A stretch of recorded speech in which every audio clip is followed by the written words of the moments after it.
What's up, guys? This is M Cubed. This is going to be a pretty quick tutorial, just kind of as an introduction to Ableton Live. So this is for anybody who's just got the program and kind of wants to know some of the basics. All right. So if you open up a new live set, this is what you're going to see. All right. So you're in session view right now. Live is split into two different views. Let me go ahead and close this really quick. So this is the session view, and for somebody just starting, this is probably going to look a little confusing, and this is useful for people who want to do live shows or DJ and mix sets together live. If you hit the tab key on your keyboard, it'll bring you into the arrangement view, which is going to look much more familiar to anybody who's messed around with GarageBand or other programs like that. All right, so the top track is an audio track. An audio track means you can drop a sample in there. So if I go into my sample library and pull out a kick drum, sorry if the volume's a little loud. So if I pull out this kick drum and just drop it in the audio track, boom, there you go. It's in the track. It's pretty small, though. You can zoom in with this little bar at the top. That's what I was just doing. And then if you're in the main screen, if you hit Shift and then scroll, then you go from side to side. So it's pretty like if you're controlling a browser or anything like that, a browser window. All right, so once you've got a sample in there, you can loop it if you want to. You can drag from this spot and just duplicate it. Sorry, I'm getting over a cold, so if you hear coughing and sniffing and stuff, I apologize. All right, so if you want to add multiple samples like this, you can do so. You can hit the space bar to play. Up here at the top, you just hit stop or play, and then the record button. All right, so we're going to move on from audio really quickly because that's not what I want to focus on for this first tutorial. All right, so if you delete the audio track, then you're left with the MIDI track. All right, now even if you don't have a MIDI keyboard set up connected to your computer, you can use your computer keyboard. All right, just make sure this little button up here at the top is on, this little keyboard. If that is on and selected like this, highlighted, then you can use your computer's keyboard to control the MIDI instruments. All right, so go to this Live Devices key, or tab. All right, so it's right underneath the arrow that closes this tab. So if you go to Live Devices, you'll see you've got instruments, MIDI effects, and audio effects.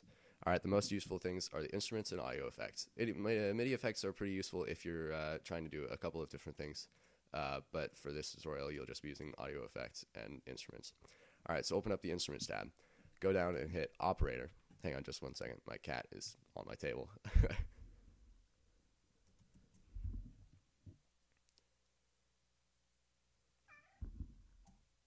All right, sorry about that. I guess it wouldn't be a YouTube video without a cat interrupting in some way.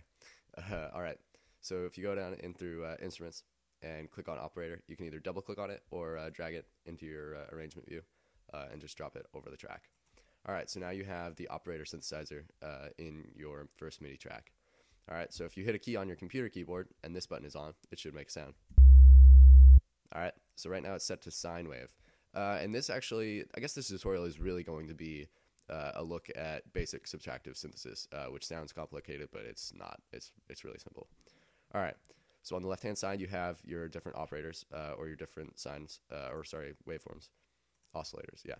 I don't know what I'm saying. Anyway, oh, it's because I said operators first time. Yeah, they can be called operators or oscillators depending on the synthesizer. Basically, what you've got is different options for different sine waves. So let me go ahead and change one so you can see, or different waveforms. So if I'm changing this one to a saw wave, all right, versus this one, which is still set on sine. All right, so right now, all three of these at the top, their levels are set to negative decibels, so they're not audible. All right, so this one at the bottom is the one you're hearing. All right, so now we've got a saw wave. All right, so basically the difference between sine waves and saw waves is indicated through the harmonic series or harmonic spectrum up here. This is kind of complex stuff, and obviously I don't understand everything about it. But if you want to do some more research into it, then you'll find some interesting things that you can do. The operator has a really cool ability to edit the harmonic series individually, so you don't just get to see it; you also get to edit it if you want to. So if you're creating, god dang it, my cat's back up here. Hang on. All right, sorry for the interruptions there. Okay, so basically what I was babbling on about a minute ago was this. All right, so if you hit a key on your keyboard, you'll hear the sound. All right, and so you can hear individually if you hold it down and then change the amplitudes of the harmonics in the series.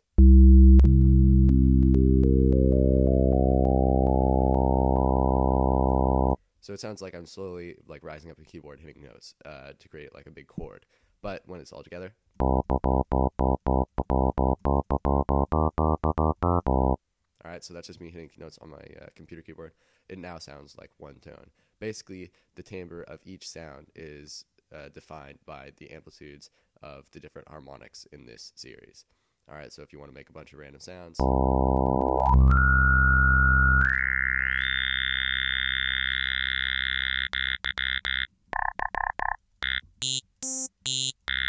all right, so now you get a sound that has a completely different timbre from something else. All right, so if you go to a sawtooth wave, this is what a sawtooth wave looks like. It's, here we go. Oh, wrong one. There we go. All right, so a sawtooth wave looks like a saw. It goes down. The angle on a sawtooth wave is basically just a diagonal angle. Okay, so if you got this sawtooth wave, the next thing you're going to want to do is filter it. All right, so if you add a filter over here, all right, so this is where things get a little interesting. You're now basically just cutting off the higher frequencies. So the frequencies are being attenuated or cut at 500 hertz.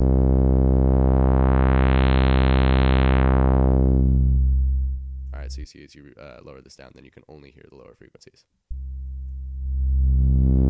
And as I bring it back up, it goes up. All right, so now the resonance. Resonance is the volume or amplitude at the cutoff frequency. All right, so if you want this, as this moves, if you want that to be very pronounced, then you raise the resonance. All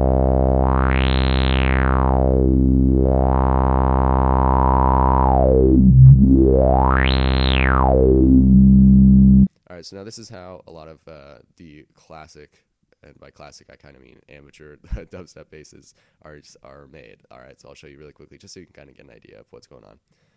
And I'm not saying it's bad. I'm just saying it's kind of the basis for more complex sound design in dubstep or other electronic dance music basses. All right, so you turn on your LFO. An LFO is a low frequency oscillator, which basically is a cyclical or repeating automation. Let's turn off destination A. Go ahead and turn off the others as well. Basically what that would do is oscillate the pitch. All right, what you want to do is change the low high sync to sync. All right, and then keep it on sine wave. Now what you want to do is when you're on your LFO tab, bring up the filter. So you'll click on the filter key or filter button. All right, so you can hear it slowly or subtly oscillating. All right, change the amount to 100% just so you can hear it. Already starting to sound like dubstep, right? All right, so what you're gonna do is go up into audio effects. I'm gonna scroll down. Now here are some cool options. All right, so you have EQs, which I use pretty much all the time. And so I'm gonna start. If you're just starting in Ableton, it's a really good habit to get into, is to start to use EQs, chop out some of the lower frequencies, and maybe make a couple dips where say your drum hits at like 90 hertz, then you're gonna make a little dip where your bass leaves a pocket for the bass, or for the bass kick drum thing. Anyway, I'm not talking properly. I'm sick. Anyway, so get rid of the EQ for a second. All right. So you've got this nice little sound. You can raise the resonance. You can change frequencies. All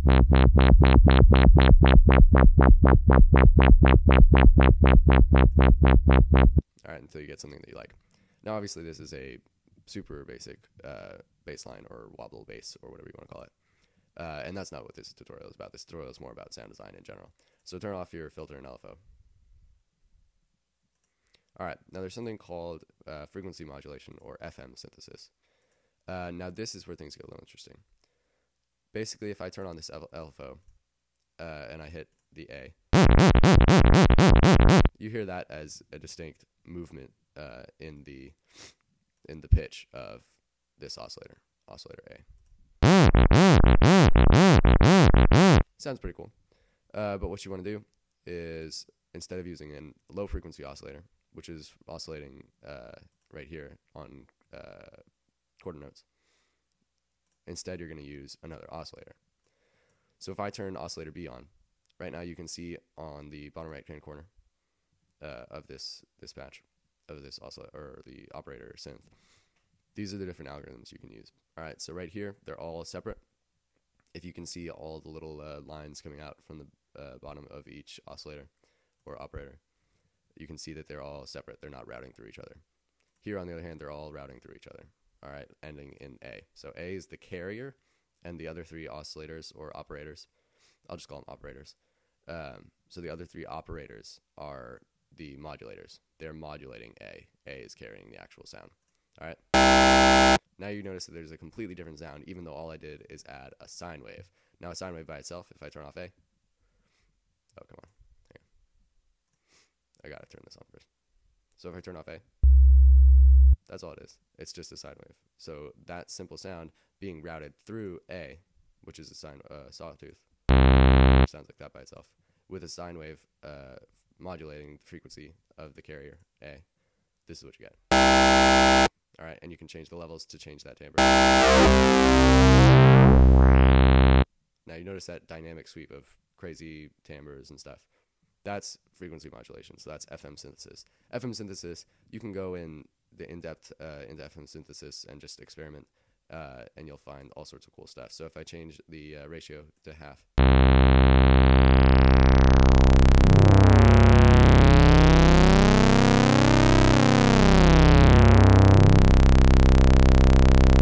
all right, so you get all sorts of cool ideas for bass doing this, just experimenting. All right, so that's what I recommend you do, is experiment with operator if you don't have another synth. If you have Massive or FM8, which are the programs that I've been using, those are really great to experiment around in as well. But hopefully that gives you an idea.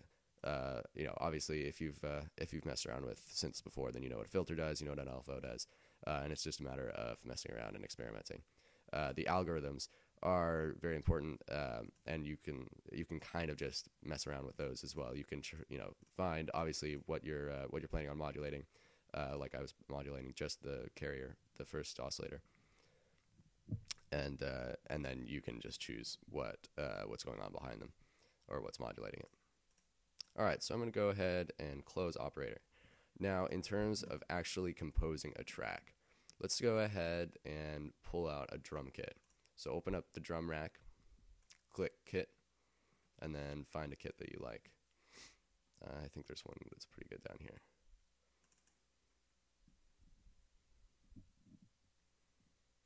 So I just double clicked on it to open it up into our Midi track. There we go. All right. Now what you can do is drag.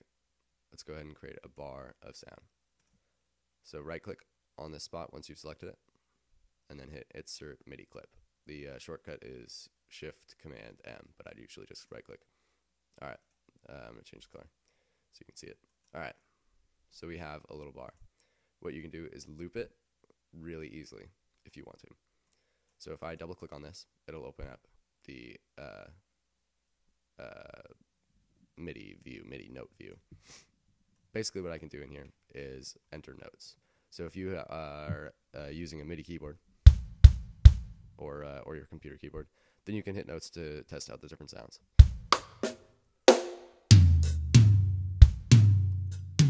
All right. So if you're doing this and you find that you want to just have a simple 4 on the floor beat, then you can open up a kick drum just by double clicking, just like that. All right, then down here, this is important. This is the velocity. So this is going to be how loud this kick sample is. So if I just did the spacebar and hit play to play the sample, that's how loud it is. If I lower this, it's much quieter. If I raise it all the way up to the top, here, let me actually create another one so you can see this better.